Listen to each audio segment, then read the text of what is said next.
श्री राम, जय महाराणा, जय राजपूताना, हर हर महादेव, जय माँ भवानी, जय हिंद। अभी तक आप 11 भाग सुन चुके हैं। महाराणा उदय सिंह जी द्वारा उदयपुर का बसाना सुन चुके हैं। अब आगे का चरित्र वर्णन करते हैं। महाराणा उदय सिंह जी ने जिस वर्ष उदयपुर की स्थापना करी, उसी वर्ष एक झील बनवाने का भी आदेश दिया। ग्रंथ राणा रासों में लिखा है कि महाराणा उदय सिंह जी ने नदी के चारों ओर से बांधकर एक सुंदर सरोवर उदय सागर बनवाया, जिसने मान सरोवर झील का मान घटा दिया। यह सरोवर मछलियां, कछुए, सारस, बत्तख, हंस आदि का विश्राम गृह बन गया था। मुर्नौत नैन्सी जी के लिखते हैं कि उदय सागर तालाब 10 कोस के घेरे में है। इस तालाब की पाल 500 गज लंबी है। यह पाल 250 गज ऊंची है, जिसमें से 70 गज पानी के भीतर पक्की बनी हुई है। उदय सागर झील को बनने में करीब 5 वर्ष लग गए। 5 अप्रैल 1565 ईस्वी को उदय सागर झील की प्रतिष्ठा महोत्सव में महाराणा उदय सिंह जी अपनी रानियों समेत उदय सागर झील पर पहुंचे। महाराणा ने अपने हाथों से उदय सागर झील की प्रतिष्ठा की। प्रतिष्ठा के बाद तुला आदि दान किए गए। प्रतिष्ठा लक्ष्मीनाथ के छोटे भाई छीतू भट्ट ने करवाई, जिसे महाराणा उदय सिंह जी ने उसी समय भूरवाड़ा गांव प्रदान किया। महाराणा उदय सिंह जी ने पालकी में बैठ करके रानियों समेत उस झील की परिक्रमा की। राज प्रशस्ति के अनुसार महाराणा उदय सिंह जी ने उदय सागर तालाब बनवाने से पहले एक अन्य तालाब बनवाने का प्रयास किया था, लेकिन यह तालाब नहीं बन पाया। फिर महाराणा उदय सिंह जी ने भी प्रयास किया, अमर सिंह जी ने भी प्रयास किया, परंतु फिर भी वह तालाब नहीं बन पाया।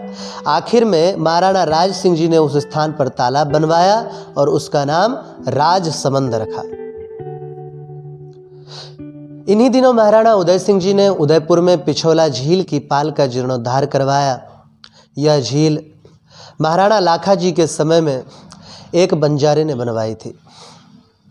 जिन दिनों 1559 के करीब महाराणा उदय सिंह जी मेवाड़ को मजबूती प्रदान कर रहे थे, उन्हीं दिनों अकबर सर्वोच्च सत्ता प्राप्त करने में लगा हुआ था।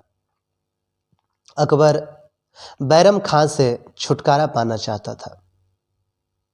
आश्चर्य की बात है कि बैरम खां जी अकबर का संरक्षक, गुरु और पिता समान था। बैरम खां ने ही पानीपत की लड़ाई जीत करके अकबर को मुगल बादशाह की गद्दी दिलाई थी। इसलिए बैरम खां को मुगल सल्तनत की नींव कहा जाता है। अकबर व बैरम खां में मनमुटाव हुआ और आखिरकार बात युद्ध तक पहुंच गई। बैरम खां ने बीकानेर नरेश कल्याणमल राठौर और मारवाड़ नरेश राव मालदेव राठौर से सहायता मांगी, पर इन्होंने सहायता देने से साफ इनकार कर दिया। फिर बैरम खां ने महाराणा उदय सिंह जी से सहायता मांगी और दूत भेजकर कहवाया कि आप मुझे शरण दो तो मैं आपके पास आऊं। महाराणा उदय सिंह जी शरणागत रक्षा और धर्म का भली भांति पालन करते थे, परंतु वह ये भी जानते थे कि बैरम खां का पद इतना बड़ा है कि यदि उसे शरण दी गई तो अकबर इसी समय मेवाड़ पर आक्रमण कर देगा। मेवाड़ इस समय ऐसे बड़े आक्रमण का सामना करने के लिए पूरी तरह से तैयार नहीं है। इसलिए महाराणा ने दूत के जरिए बैरम खां से कहलवाया कि तुम अकबर के बड़े उमराव हो, इसलिए हम तुम्हें अपनी शरण में नहीं रख सकते। 1560 ईस्वी में तिलवाड़ा का युद्ध हुआ, जिसमें अकबर ने फौज भेजकर बैरम खां को पराजित किया। 1561 ईस्वी में अकबर ने बैरम खां को हज यात्रा के लिए भेज दिया, जहां रास्ते में अफगान के मुबारक खां ने बैरम खां जी का कत्ल कर दिया।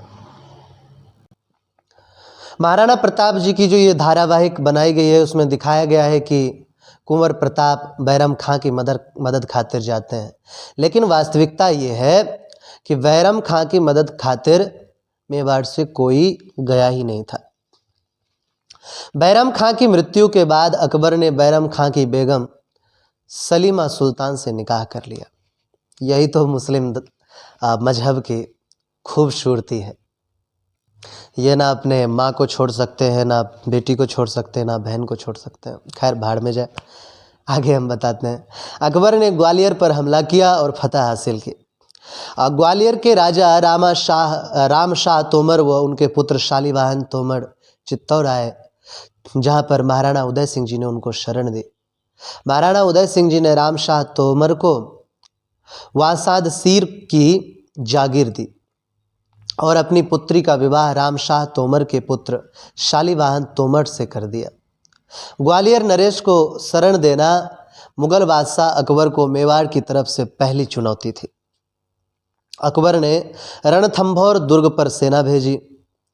महाराणा उदय सिंह जी ने उनके द्वारा नियुक्त राव सुरजनहाड़ा ने दुर्ग पर कब्जा बनाए रखा और अकबर ने बिना सफलता के अपनी फौज वापस बुला ली। 1540 ईस्वी में महाराणा उदय सिंह जी ने मेवा सांखला के जरिए मल्ला सोलंकी को ताना में मरवाया था। महाराणा ने मेवा सांखला को 84 गांव समेत नरोका व ताना की जागीर दे दी। अकबर ने गागरौन दुर्ग पर चढ़ाई करके किला घेर लिया तो गागरौन के राजा ने बिना लड़े ही दुर्ग की चाबियां अकबर को सौंप दी। इस तरह अकबर ने अजमेर, मेवात, नागौर, जैतारण, गागरौन जीत करके राजपुताने में अपनी जड़ें जमा ली। ये वही गागरौन गढ़ है जहाँ पर महान भक्त पीपाजी महाराज हुए थे। बाकी का चरित्र हम अगले भाग में कहेंगे। हिंदू स्वराज संगठन के चैनल को आप सब्सक्राइब कीजिए, लाइक कीजिए, शेयर कीजिए, ऑल बेल आइकन में ऑल पे सेलेक्ट कीजिए और एक प्यारा सा कोई कमेंट कीजिए। मिलते हैं अगले वीडियो में कुछ और नया चरित्र लेकर के। तब तक के लिए जय श्री राम, जय महाराणा, जय राजपुताना, हर हर महादेव, जय मां भवानी, जय हिंद।